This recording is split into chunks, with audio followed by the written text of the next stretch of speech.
let's say you're right. I'll grant that you're right, and he's on the list and all the things, and you're right about all the accusations you've been making. Why is it wrong that he did those things? Are you asking me why it's wrong to rape children? Yeah, I need you to tell me why it is wrong in your eyes to do that. Yes. Do you need me to repeat it? Can you not hear me? Do you have too many cocks in your ears, or what's up? Why is it wrong? Is that too hard of a question?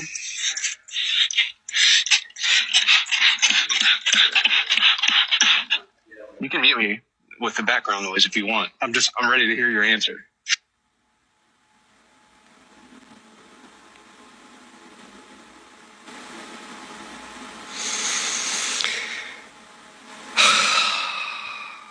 It's happening. It's actually happening. That pearl clutching is so beta. Why don't you actually answer the question? It's actually happening. He's calling me a pearl clutcher for saying that child rape is wrong. No, because I asked the question. Why are you? I didn't think this one would happen. You know, we see it often. They'll say that something's wrong, and then Trump will do it, and then they'll defend it. Did that with J6. Did that with the J6 pardons. Did that with the Medicaid cuts. Did that with the SNAP cuts. Just didn't think they'd do it with child rape. Obfuscating. Let's just get to the fucking point, bro. I just.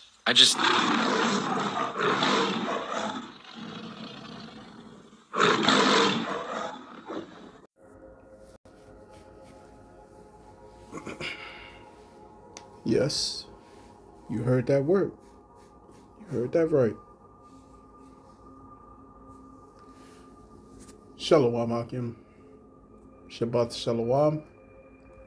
This is your brother Zakaria Allah, branched out here in Williamsport, Pennsylvania, coming with another lesson through the Spirit. Lord willing, this be edifying to the Lord's elect. And before I get started with this lesson, I want to give all praise, honor, and glory unto Yahweh, Bahashem, Yahushai, Bahashem, V'chahakwadash. Double honors unto the apostles and the elders of Great Millstone, of whom I've grown in this truth under. Shalom to the Akim out there that's pushing the truth, is laboring in the word, and is pushing the gospel of the great kingdom that's soon to come. Shalom to the Akwath that's listening in, that's remaining true to the faith and remaining faithful and submissive to their husbands and guiding their children. And shalom to the hopeful elect of the 12 tribes that scattered abroad throughout the four corners of the earth. You Israelite foreigners out there who live among the heathen and who look like those heathen nations, but your lineage goes back to the progenitors of the 12 tribes of the nation of Israel through the line of your fathers. I want to say peace and blessings to you all. Barakatham. All right. So yeah, you heard it. All right. And we've come to this point where the Lord is truly unmasking the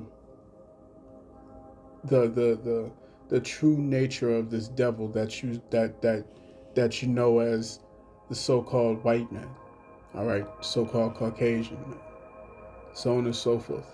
Okay, this is the book of Hebrews, chapter 12, verse 16.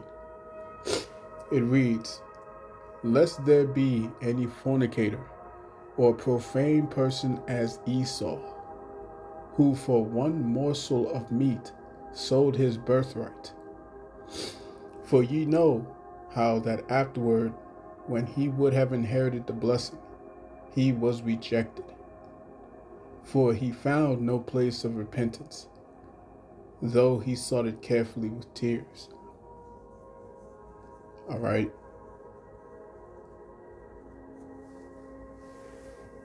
Let me get a quick quote, okay, to bring this home. Bear with me.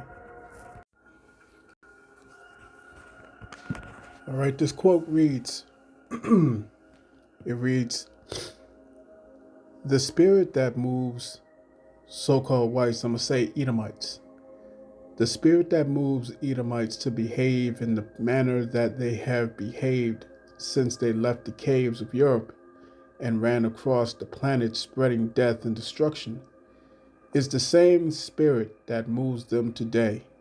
It has not changed, and it will not change. It can only be cloaked under different forms of death.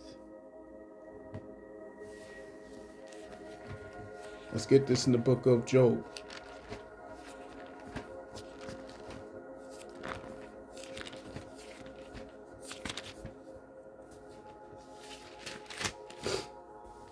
This is Job chapter 14 and verse 4.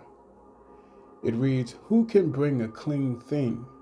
All right, who can bring a clean thing out of an unclean? Not one. All right.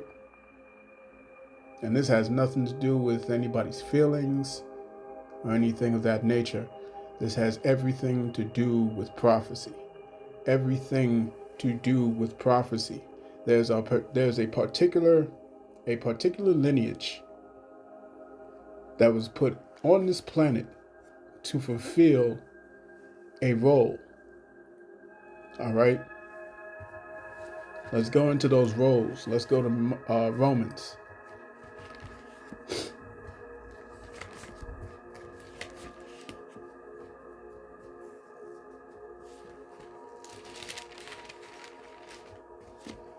This is Romans chapter 9. Let's start at verse 11. Okay, we're going to get into the fact that that there is a difference, okay, between these two particular brothers, Jacob and Esau. Romans chapter 9, verse 11, it says, for the children being not yet born, neither having done any good or evil, that the purpose of the Most High according to election might stand, not of works, but of him that calleth.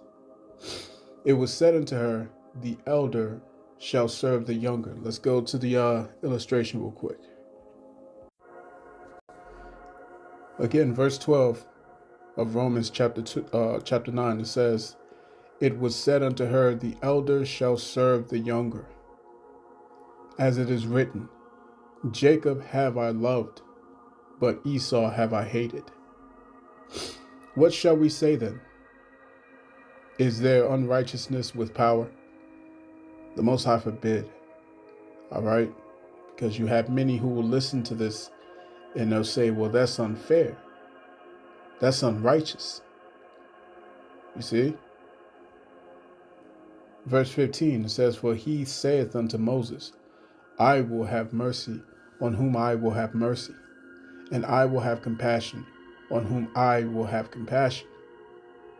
So then it is not of him that willeth, nor of him that runneth, but of the Most High that showeth mercy.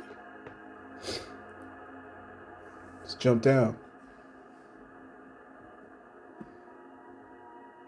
Verse 19, thou wilt say then unto me, why doth he yet find fault? For who hath resisted his will? Okay, people will ask, well, why did he make this? Why did he make the so-called white man this way? Why did he make Esau, Edom, all right, and the Edomites this way? Okay. Thou wilt say then unto me, why dost thou yet find fault? For who hath resisted his will? Okay, this is his will. He made these people to be this way. He made these people to go throughout the world and perform the things that they do. All right. Verse 20 says, nay, but O man, who art thou that repliest against the Most High? Shall the thing formed say to him that formed it, why hast thou made me thus? Hath not the potter power over the clay of the same lump, to make one vessel unto honor and the other unto dishonor? You see, Jacob was made to the honor. Esau was made for dishonor. You see? When you go to 2 Esdras chapter 6 and verse 9, let's get that real quick. All right, the world is finally seeing how vile and disturbed these Edomites are. This is 2 Ezra chapter 6 and verse 7. It says, Then answered I and said, What shall be the parting asunder of the times? Or when shall be the end of the first and the beginning of it that followeth? Verse 8. And he said unto me, From Abraham unto Isaac, when Jacob and Esau were born of him, Jacob's hand held first the heel of Esau. For Esau is the end of the world, and Jacob is the beginning of it that followeth. See?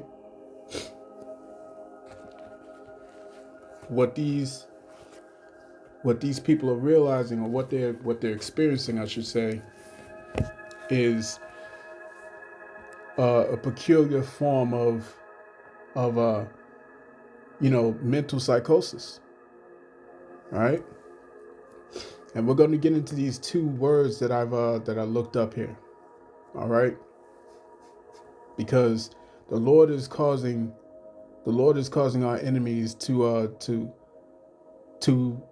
fight each other, to go against each other, to be divided. You see? Matter of fact, let's go to Matthew chapter 12.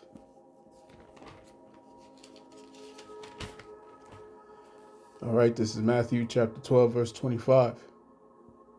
It says, And Yahushua knew their thoughts, and said unto them, Every kingdom divided against itself is brought to desolation, and every city or house divided against itself shall not stand. You see? And so that's the case. All right, these Edomites are now turning against each other. All right, because you can clearly see that these maggers, as we call them, you know what I'm saying, are showing how much of a hypocrite that they are. Right?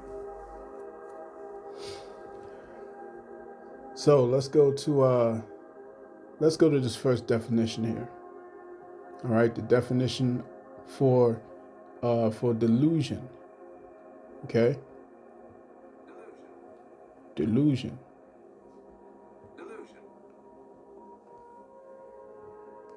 It says a delusion is a fixed belief that is not amenable to change. Right, Salaki. Let me show you something. Let's go back to that other image. Bear with me. There we go. Now let's get back to the definition. A delusion is a fixed belief that is not amenable to change in light of conflicting evidence. As a pathology, it is distinct from a belief based on false or incomplete information, confabulation, dogma, illusion, hallucination, or some other misleading effects of perception. As individuals with those beliefs are able to change or readjust their beliefs upon reviewing the evidence.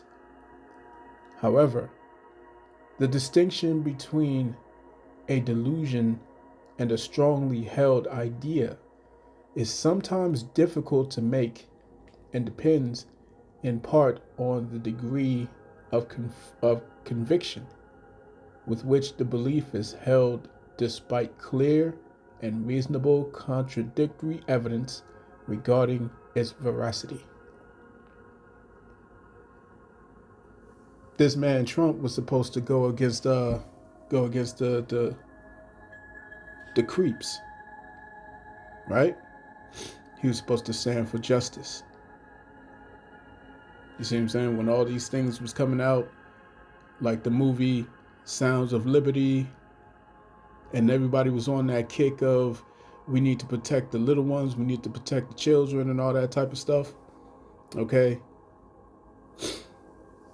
And then it came out, all right, because he promised you that he was going to put Clinton in jail. That never happened in his first term. But he ran the campaign on that. You see? He promised you, all right, he promised you that you was going to find out what was on that laptop. That never happened. You see? He promised you that all those files and all those names were going to be exposed, and he was going to drain the swamp, and he was going to go against the deep state, and so on and so forth. All right? That never happened. You see? And now it's coming to light that this man, all right, was giving indecent sexual acts to Bill Clinton. All right, Bill Clinton, the very Clintons that he said would go to jail. You see? And so now they're in a tough conundrum. You know what I'm saying? Basically stuck between a rock and a hard place. Let's look at Conundrum.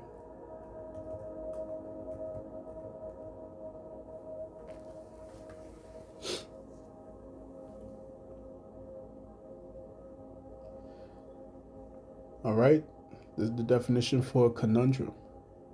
Conundrum. All right, a riddle in which a fanciful question is answered by a pun. A paradoxical, insoluble, or difficult problem. A dilemma. Okay? A conundrum is a difficult problem or puzzle that often has no clear solution. It can also refer to a riddle that involves a play on words. Okay, and they're in a particular, all right, dilemma, a difficult problem. You find yourselves in a problem. Okay? Like I said before, riddle me this. How do you get a group of people who are staunchly opposed to big government to then turn around and not only accept big government, but to demand it? You see, these people are in a conundrum, and the Lord sent the perfect devil. You know what I'm saying? The perfect Edomite to bring this whole thing crashing down. You see what I'm saying? And so we're looking at our enemies, literally, all right, infighting with each other, man. Because this whole thing is they're at an impasse with each other. Okay? Check this out. Another definition for conundrum. It says a difficult choice or decision that must be made. They now have to make a choice. They now have a decision to make. All right? So let's look up this other definition that I had. Bear with me. All right. So this definition that I'm looking at is known as cognitive dissonance. Okay?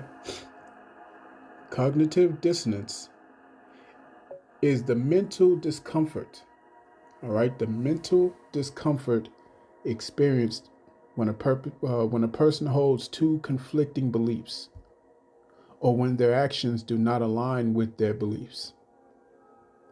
This discomfort often motivates individuals to change their thoughts or behaviors to restore internal consistency.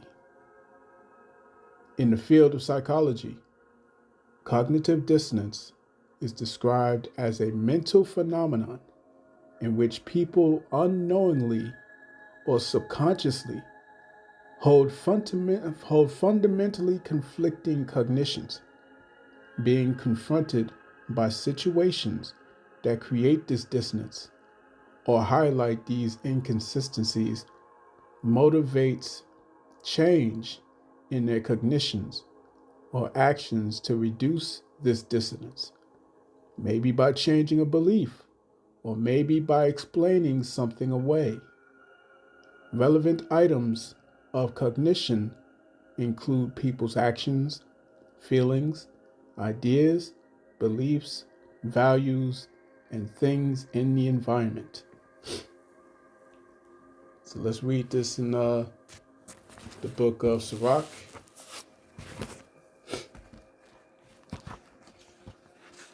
Let's go to Sirach chapter 13.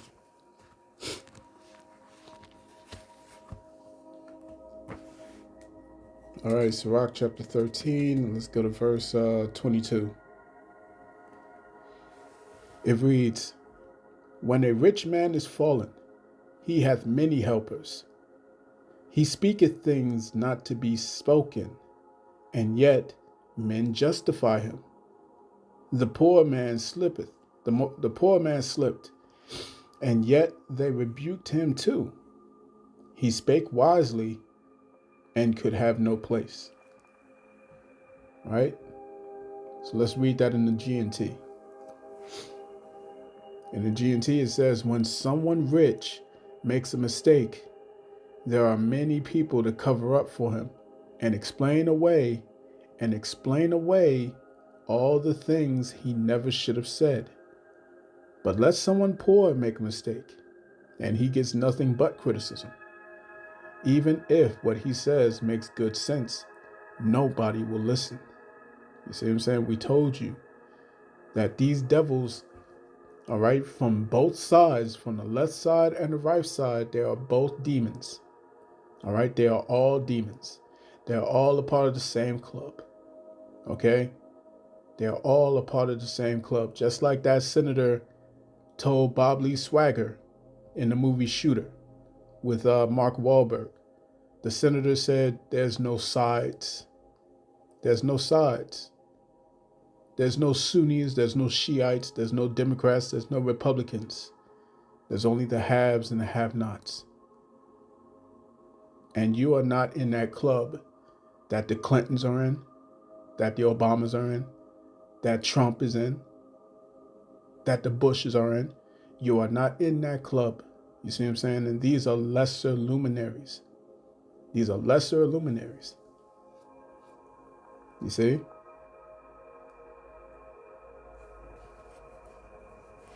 So let's get this here.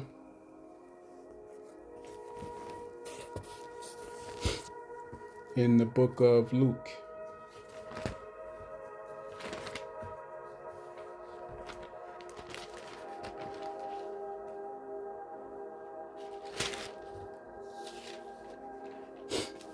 All right, this is Luke chapter 8 and verse 17. It says, "For nothing is secret that shall not be made manifest, neither anything hid that shall not be made known and come abroad, that shall not be known and come abroad."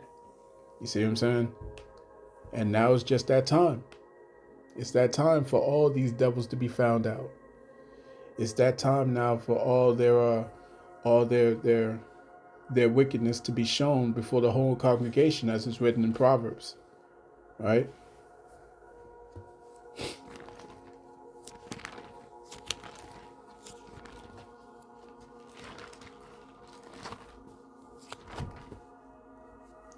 This is Proverbs chapter 26.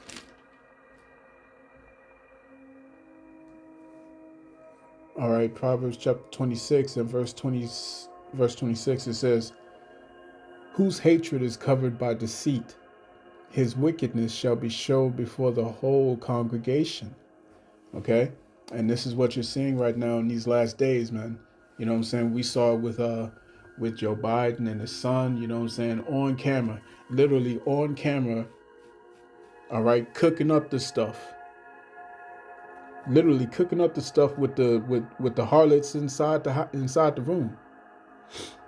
Cooking it up on fire, you know what I'm saying? And the world saw it. And what happened? What happened to his son? What happened to Biden? What happened to anybody? Nothing. You see what I'm saying? The same 3-strike law you know what I'm saying, the same Biden's law that was in effect to put you Negroes in jail, put you so-called Negroes, Latinos, Native Indians in jail for life. None of that applied to him or his son. You see what I'm saying?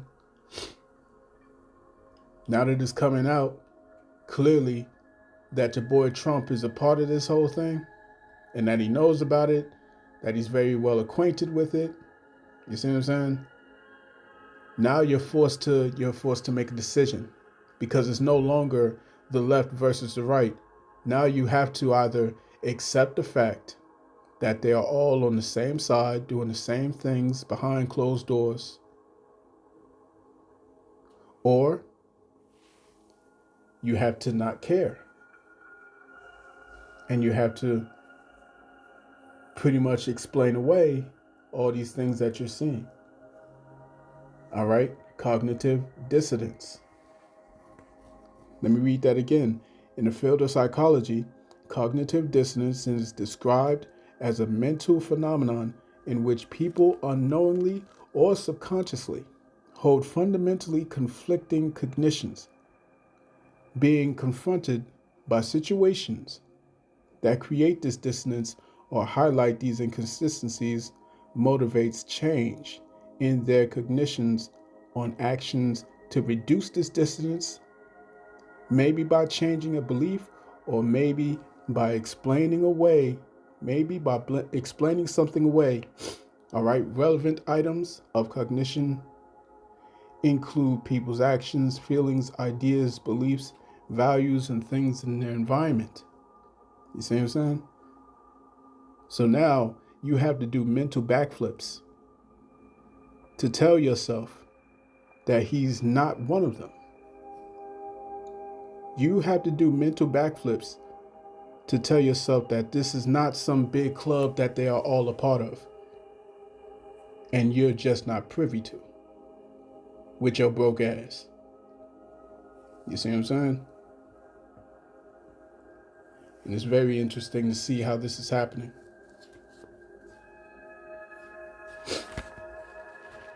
Let's go to Isaiah chapter 19.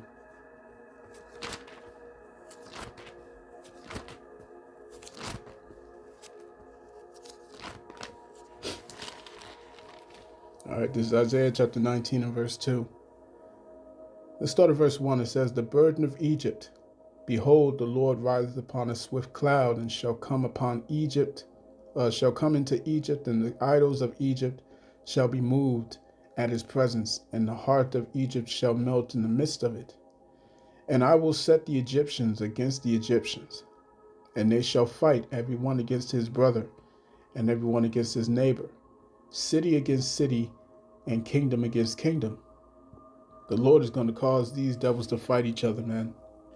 All right, to go at each other's throats, because literally the cognitive dissonance is so strong to where you're literally justifying, you see what I'm saying, the this act towards children. You see what I'm saying? It's literally come down to that point, right? So let's get this here in Micah.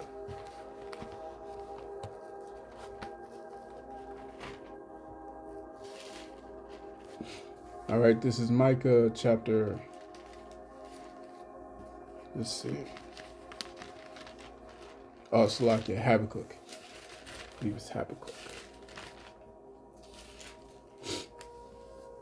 All right, Habakkuk chapter 2 and verse 16. It says, "Thou art filled with shame for glory. Drink thou also, and let thy foreskin be uncovered. The cup of the Lord's right hand shall be turned unto thee, and shameful spewing shall be on thy glory." You see what I'm saying? Nothing has changed with these people. The same way they did all those heinous things to you, you know what I'm saying, you so-called Negroes, Latinos, Native Indians, all right, when they put y'all in chains, when they had y'all walk the Trail of Tears, when they did all these crazy things, you know what I'm saying, invade your invade your villages, you know what I'm saying? Do what they did to the women and the children, okay? Nothing has changed. They're the same people today as they were then. All right? The only difference is people now have cameras. You see? Shameful spewing is now on their glory. This is Jeremiah chapter 49 and verse 10. It says, "But I have made Esau bare. I have uncovered his secret places, and he shall not be able to hide himself. His seed is spoiled, and his brethren, and his neighbors, and he is not." You see what I'm saying? There's no more hiding. All right, no more hiding behind the facade of having higher morals. There's no more hiding. Okay, the idea that behind the idea that you have a strong familial values. All right, familial values. You see, that's kind of a tongue twister. All right, familial values. You can't hide behind that anymore because, all right, clearly we're seeing that these curses are starting to jump on you. You know what I'm saying? These curses is jumping on you. All right, to where y'all are now suffering. Okay? And the more you demons suffer, the more you act out. And the more you act out, all right, the more your nature jumps up to the surface. Okay? Because you've only worn a mask all these years. All these decades, you just worn a mask. You see? To show the world, all right, this illusion that you are the moral superiors. Okay? But the Lord is making Esau bare, you Edomites, man. So I'm gonna end it off with that quote one more time. Bear with me. Again, the quote reads, "The spirit that moves whites or Edomites to behave in the manner that they have behaved since they left the caves of Europe and ran across the planet spreading death and destruction is the same spirit that moves them today. It has not changed, and it will not change. It can only be cloaked under different forms of death." So this has been your brother Zakaria Allah, branched out here in Williamsport, Pennsylvania. I pray this lesson was edifying to the elect of the nation of Israel. And in closing, I want to give all praise, honor, and glory to Yahweh, Bahashem Yahushai, Bahashem Rachaha Kodash. Double honors to the apostles and the elders of Great Millstone, and for my throne in this truth under. Peace and blessings to the hopeful elect. Shalom.